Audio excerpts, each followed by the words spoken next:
Welcome, pre-calculus students. Today we're going to be taking a look at finding zeros of polynomial functions with a degree greater than 2. We've looked at quadratics, we maybe even done some cubics, but we're really going to examine what happens when we get some polynomials with really high orders of degrees.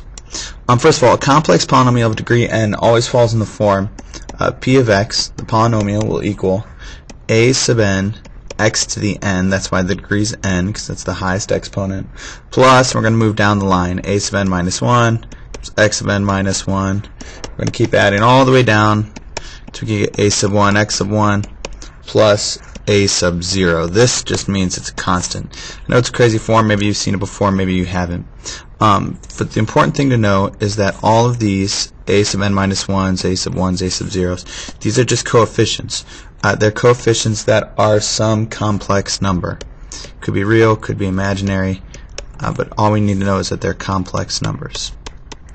The fundamental theorem of algebra says that for every function with a degree of at least 1, so that means your degree, in this case n, has got to be at least 1, it's bigger than 1, has at least one complex 0.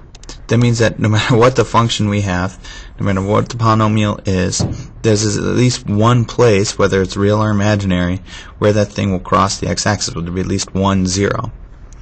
The linear factorization theorem says that it kind of takes the same idea, but it goes at least one step further. It says if p of x is a function with degree of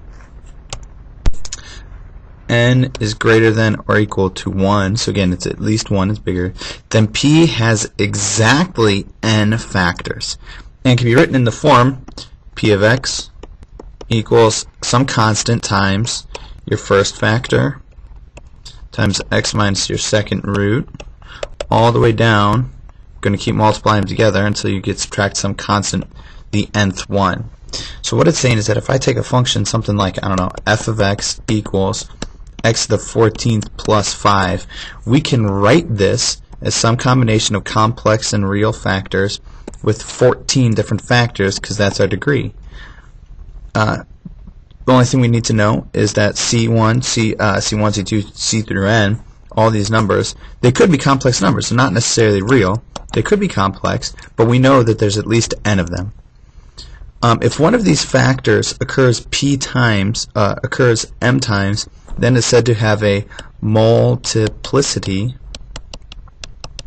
of m. So for example, if we could take a polynomial function and say that it's equal to, I don't know, x minus 5 times x minus 2 times x minus 5.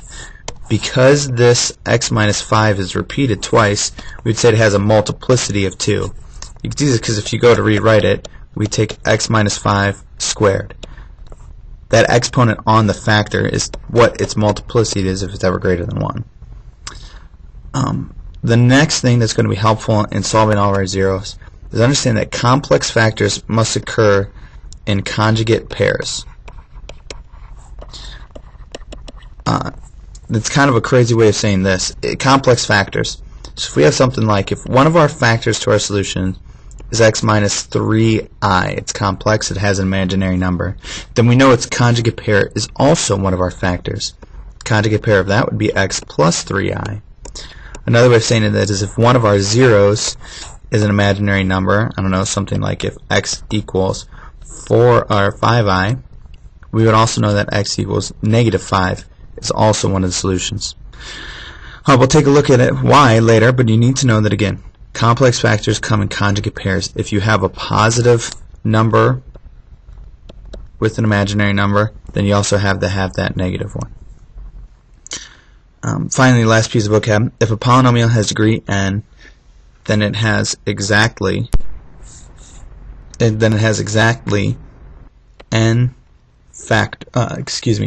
n zeros, where we'll count them for a multiplicity of times.